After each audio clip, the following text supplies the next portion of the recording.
여러분 안녕하십니까. 2019년 1월 21일 월요일 신문사설 비평을 시작하겠습니다. 먼저 최저임금 관련된 조선일보 사설입니다. 연봉 1억 현대차 최저임금 걸려 수당 올린다는 코미디라면서 비판하고 있네요. 매일경제신문은 소상공인 80% 쪼개기 알바 쓰겠다는 현실입니다. 주당 15시간 이하로 이렇게 고용한다는 거죠. 그런데 최저임금을 올리는 것이 코미디가 아니라 재벌 대기업조차 최저임금도 안 되는 수준으로 기본금을 묶어놓고 저임금 장시간 노동 체제로 이윤을 극대화하는 경영 전략을 펴왔다는 게 이게 문제 아닌가요? 이게 뭐 코미디라고 할 수는 없습니다만 이게 심각한 문제입니다. 문제였습니다. 그리고 소상공인들이 쪼개기 알바 고용만 부각시킨다라고 하는데 이걸 좀 공개했으면 좋겠어요. 소상공인들의 매출액 대비 비용 지출 비율과 각각의 상승률을 비교해서 객관적으로 좀 설명했으면 좋겠습니다. 소상공인들의 어려운 것이 최저임금 인상 때문인 거 아닌가, 이걸 좀 구체적으로 표시했으면 좋겠습니다. 이 수백만 명이 자영업자의 경우에 가족 경영을 하고 있는데, 그러면 알바 노동자를 고용하지 않는 이 가족 경영 소상공인들은 문을 닫지 않거나 파산하지 않아야 하잖아요. 근데 연간 100만에 달하는 소상공인 자영업자들이 파산하고 새롭게 생기고 이렇게 하는데, 그 파산하는 이유가 알바 노동자의 최저임금 인상됐기 때문에 파산한다, 이렇게 지금 1년 동안 밀어붙였는데, 알바 노동을 고용하지 않는 소상공인 자영업자는 파산하거나 망하지 않아야 하는 것이 그러면 맞는 것이잖아요. 전혀 그렇지 않습니다. 부동산 투기 의혹과 관련해서 조선일보는 손 의원은 대체 뭘 믿고 이렇게 오만한가, 민주당이 방어이나 쓰고 그러니까 탈당하고 말이죠. 중앙일보는 그저 눈 질금 감아버리는 게 집권당의 자세인가, 이렇게 비판하고 있습니다. 동아일보는 손혜원 타운 의혹 검찰 적극 수사에 나서 진상을 밝히라. 매일경제신문은 손혜원 투기 의혹 검찰서 사실관계 엄정히 밝혀야 한다. 문화일보는 납득 어려운 민주당 손혜원 비호 진짜 이유 궁금하다, 총공세를 펴고 있습니다. 이제 그 손혜원 의원이 민주당을 탈당했으니까 민주당이 당청을 껴안을 이유는 없겠죠. 그리고 본인도 검찰 수사를 받겠다고 했으니까 검찰은 이 정도의 사회적으로 이게 엄청난 보도가 된 인지 사건이잖아요. 인지된 사건이기 때문에 적각 수사에 착수하는 것이 옳다. 그래서 CCTV를 가리는 것이 좋은 것이지, 이게 정치 공방만 벌여서 될 문제는 아닙니다. 불법이냐 아니냐, 뭐 차명재산이냐 아니냐, 이런 것은 관련 법이 있잖아요. 그 법을 위반했는지 안 했는지를 검찰이 수사를 통해서 밝히면 될 일이지, 이걸 정치 공방으로 계속 끌어가면서 정말 더 중요한 뉴스들이 다 묻혀버리는 이런 우려를 보면서는 안 된다고 생각합니다. 한번더 비핵화 관련해서 조선일보는 비핵화 조율 없이 2차 회담 발표, 싱가포르 실패 반복 아닌가. 중앙일보는 2차 북미회담 승패, 악마는 디테일에 있다라는 제목의 사설에서 종전선언이나 대북 제재 완화 등의 급급해서는 안 된다, 이렇게 지적하고 있습니다. 한국경제신문은 큰 진전이 있다는 미북 핵談判, 한국 목소리 반영되고 있나? 라는 제목의 사설에서 선 핵 폐기 후 제재 해제라는 대원칙이 반드시 지켜져야 한다, 이렇게 주장하고 있네요. 매일경제신문은 2차 미북 정상회담 준비, 남북미 스웨덴 협의를 주목한다, 이런 제목의 사설에서 재래식 무기를 포함한 북한의 실질적 비핵화해야 한다. 문화일보는 북핵 무긴 우려도 커졌는데 청와대 뭘 기대한다는 건가, 이렇게 비판하고 있네요. 결국 북핵 폐기 후에 미국이 제재 완화나 종전선언 방식으로 이제 이렇게 수구보수 자본신문들이 주장해 왔는데, 그렇게 되지는 않는 방향으로 지금 전개가 되고 있는 것은 사실인 것 같습니다. 완전한 빅딜은 아니더라도 최소한 북미 간 실무 협상을 통해서 6월 말 북미 정상회담에서는 서로 교환되는, 북핵 폐기하는 것을 보고 미국이 어떤 입장을 취하겠다는 것이 아니라 최소한의 그것이 빅딜이 되든 아니면 중규모 딜이 되든 중소 그 딜이 되든 그 협상이 진행될 것으로 보입니다.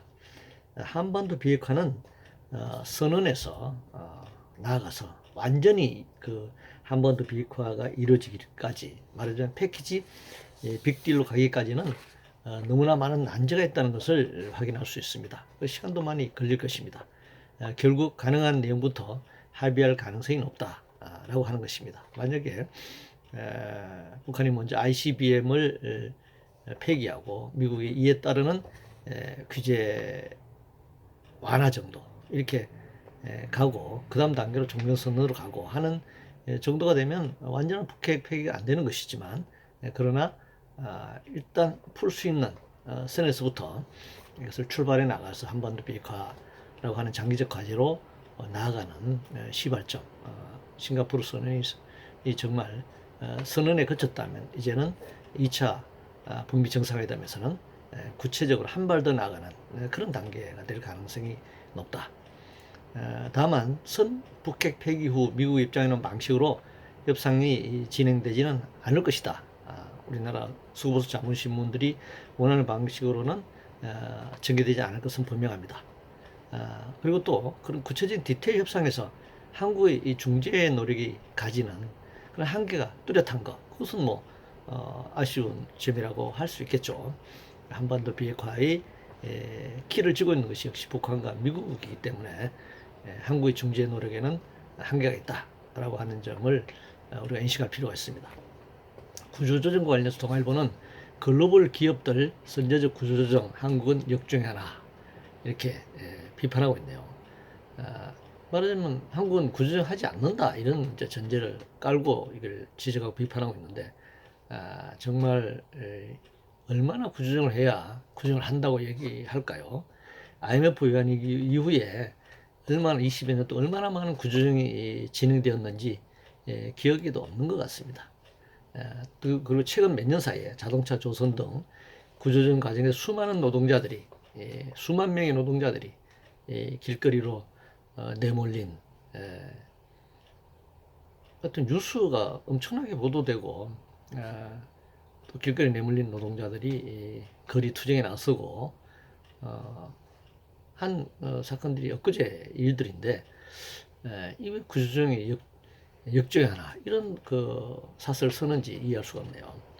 통상과 관련해서 한경신문은 수출 한국에서 외교 이어 통상 라인까지 무너지고 있다 라는 제목의 사설에서 통상교섭본부가 핵심 간부들 이딴 사의를 표명한 문제를 지적하고 있습니다. 미국은 무역확장법 232조로 자동차 관세 부과나 쿼터 축소에 나설 가능성이 높고, 중국은 한국산 반도체에 대한 반독점 조사를 예고하고 있고, 일본은 조선업의 정부 지원을 문제 삼아서 WTO 제소할 예정이다. 이런 상황에서 통상교섭본부의 핵심 간부들이 잇따라 사의를 표명하는 것은 이건 문제다, 이렇게 얘기하고 있습니다. 문화일보는 안보 경제 위기에 4강 통상 외교 무너진 참담한 현실이다, 이렇게 비관적으로 현실을 바라보고 비판하고 있습니다. 이 통상외교와 통상과 관련해서 이제 어려운 점에 처해진 것은 북미 간의 무역 전쟁이라든가 세계적인 불황이라든가 이런 것이 겹친 문제와 관련되죠. 그리고 구조적으로는 60년대 경제 개발 독재에서부터 시작해서 수출 주도형 경제 성장 정책이 가져온 한계죠. 우리나라 GDP 70%가 수출에 의존하고 있는데, 수출에 문제가 생기면 우리나라 경제 성장 자체가 문제가 되는, 그래서 수출 의존도가 너무 높다라고 하는 점이죠. 그 다음에 짧게는 노무현 대통령 시절부터 FTA라든가 뭐 그 전부터 WTO 우루과이 라운드부터 시작된 겁니다만, 김영삼 정부 때부터 시작된 겁니다만, 이 FTA, WTO에 가입하면 자유무역이 활성화되고, 그래서 수출이 늘어나고 GDP가 늘어나고 일자리 늘어나고 경제 성장이 되고, 뭐 정말 앵무새처럼 이걸 되뇌면서 이 자유와 개방화 정책을 펼쳐오지 않았습니까? 이런 정책이 지금 한계에 온 겁니다. 그래서 이 경제 정책, 통상 정책에 대한 전략적 재편, 재고를 해야 한다. 재검토를 할 시기다, 이렇게 생각합니다. 기업인과 관련해서 한국경신문은 돈 벌면 죄인 취급하는 사회에 어느 창업자가 나서겠나 라는 제목의 사설에서 국회 국정감사에 이 대기업, 특히 IT 기업, 새로운 산업의 강자로 부상한 이런 기업인들 불러놓고 망신이나 주는 이런 나라에서 과연 창업자가 열심히 기업을 키우고 기업 활동 열심히 하겠는가, 이렇게 지금 한탄하고 있네요. 물론 국회의원들이 국정감사에서 기업인들 불러놓고 내용도 없이 팩트도 없이 호통만 치는 거, 이건 굉장히 문제라고 생각합니다. 그러나 우리가 재벌 대기업을 놓고 보면 4대에 걸친 재벌 세습 체제, 갑질로 불린 봉건적이고 황제의 경영, 그 분식회계, 배임 횡령 등 불법, 우리나라 재벌 총수들이 뭐 불법을 저지르지 않은 사람이 없고, 뭐 감옥에 가거나 아니면 거의 다 기소된 그런 경우잖아요.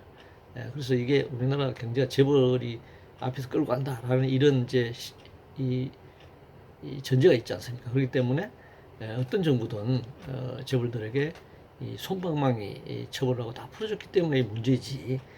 만약 최소한 미국 뭐 분식회계 같은 경우에 미국 법을 적용하더라도 수십 년 감옥에 지금 있어야 하는, 뭐 재벌 해체 수준으로 가야 하는 그런 범죄 행위를 저질러 왔습니다. 그래서 이건 뭐 망신을 줘서는 안 되겠지만, 개인 그들에게도 인격이 있는 것이니까 기업인 개인에게 망신을 줘서는 안 되겠지만, 그러나 구조적으로 이 문제를 생각해 보면 재벌 체제를 해체시켜야 할 그런 상황이다. 우리나라 헌법 11조 2항에는 특수 집단을 허용하지 않는다고 규정하고 있습니다. 뭐 특수 집단이라는 게 좋은 일을 하는 특수 집단이 아니잖아요. 이런 불법을 저지르는 만약에 특수 집단이라면 당연히 헌법이 인정하지 않는 것이기 때문에 당연하게 해체시켜야 한다. 근데 뭐 재벌 해체시키자 그러면 또 대기업을 해체시키자는 거냐? 그것은 아니죠. 기업을 해체시키는 것이 아니라 그 경영의 주체, 세습 경영 체제, 볼볼 일삼는 그런 일족들을 경영에서 배제시키는 그런 의미에서의 재벌 체제 해체라고 말할 수 있습니다. 경제정책과 관련해서 중앙일보는 여전히 실망스러운 청와대의 경제 현실 인식에서 공시가 현실화 등 부동산 정책을 비판하고 있네요. 그런데 청와대 부동산 정책에 대해서 실망스럽다고 하는데, 부동산 투기, 불로소득, 거품경제 현실이 실망스러운 것이죠. 이것이 정말 빈부격차를 확대시키고 열심히 일하는 사람이 더 가난해지는 그런 역설이 이제 만들어지고 있잖아요. 다만 이제 그 문재인 정부가 이런 부동산 투기를 잡는 그런 정책을 펼치고 있는데 그 한계가 뚜렷합니다. 그 10명이 지켜도 한 명의 도둑을 잡을 수 없다라고 하는 속담이 있잖아요. 그리고 이 투기판에서 투기꾼을 잡는다? 이게 굉장히 어렵습니다. 그건 사람만의 문제가 아니고 투기 자금의 흐름인데 이걸 잡기는 굉장히 어렵습니다. 이 거품을 잡기가 어렵다는 것입니다. 그래서 그 투기판을 없애는 것이 중요한 것이지, 투기판을 그대로 두고 투기를 잡는다라고 하는 것은 한계가 뚜렷하다라고 하는 겁니다. 그래서 이 부동산 정책에서 나아가서 토지와 주택의 공공성의 원칙을 분명히 세우고 전면적인 정책의 수정이 필요하다. 1가구 1주택을 분명히 하고, 그 다음 공공주거 정책을 실시하는 그런 주거복지 주거정책을 분명하게 하는 것, 이것이 부동산 투기 억제하는 정책과는 전혀 다른 전면적인 개편이 필요하다, 이렇게 생각합니다. 실업 문제와 관련해서 동아일보는 실업급여액 사상 최대, 경직된 고용구조 안 바꾸면 더 늘어난다. 우리나라 고용구조가 경직되었다, 이렇게 지금 주장하고 있는 거죠. 이거 뭐 끊임없이 자본이 주장하는 건데, 이 비정규직 1100만 명 시대에 경직된 고용구조다, 있을 수 없는 얘기죠. 고용노동부 통계는 비정규직 40%가 안 되는 걸로 나옵니다만, 일본도 비정규직 비율이 한 40%에 육박하고 있는데, 우리는 실질적으로 알바 노동자들까지 포함하면 실업 상태에 있는 단시간 노동자, 알바 노동자까지 포함하면 비정규직 비율이 당연히 50%를 넘어섰다고 할 수 있습니다. 먼저 이 실업이라고 하는 것이 고용의 경직성의 문제 이전에 자본주의 체제의 본성에서 비롯되는 현상이죠. 그래서 자본주의 체제는 끊임없이 실업을 유발시킨다라고 하는 그 이론적, 역사적 인으로 이미 확인된 바입니다. 고용 구조는 우리나라 한국의 고용 구조는 유연화될 대로 유연화됐죠. 특히 IMF 외환위기 이후에 고용의 유연성이 굉장히 높은 수준으로 진행이 되었습니다. 따라서 유연화되면 될수록 실업은 더 늘어나는 것입니다. 그래서 실업 급여액이 사상 최대가 된 것은 경직된 고용 구조 때문이 아니라 정반대죠. 고용의 유연성 때문에 실업이 더 늘어나는 거죠. 계약 해지라는 이름으로 연간 1,100만 명이 사실 해고되고 있는 것과 마찬가지입니다. 비정규직 1,100만 명이라고 하는 것은 말이죠. 그러니까 실업이 언제든지 계약 해지가 되면 실업자가 되는 것이잖아요. 그래서 만약에 정말 고용의 경직성이다, 한번 정규직으로 고용해서 해고시킬 수 없다고 하면 실업자가 발생할 수 없겠죠. 기업이 도산할 수는 있었을지는 모르겠지만 도산하기 직전까지는 해고가 되지 않는 것이잖아요. 해고가 자유롭다. 그렇기 때문에 실업자가 늘어나는 것입니다. 그래서 이것은 뭐 경기가 불황이기 때문에만 해고가 늘어난다 이렇게 볼 수는 없습니다.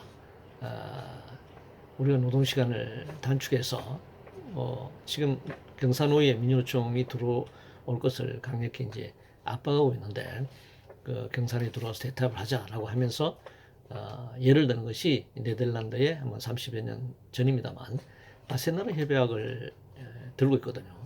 그 바세나르 협약 핵심적인 내용이 노동시간을 단축해서 일자를 나누는 겁니다. 그런데 우리나라는 경산에 들어와서 탄력 근로제 확대 실시를 통해서 현재 주 52시간 상한선을 64시간, 68시간까지 시간 늘리겠다는 거죠.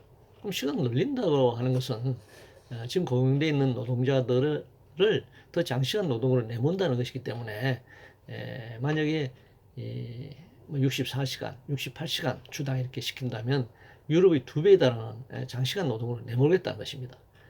그러니까 노동시간을 만약에 35시간 이하로 단축하면 두 사람을 고용할 수 있을 것을 결국 한 사람을 그 유럽의 두 배에 달하는 노동시간으로 장시간 노동으로 굴리는 거 아니겠습니까? 고 김용균 태안화력 하청 노동자의 경우에도 2명이 일해야 할 곳에 1명이 일함으로써 열악한 작업 환경에 내몰리고 위험에 내몰리면서 목숨까지 빼앗지 않았습니까?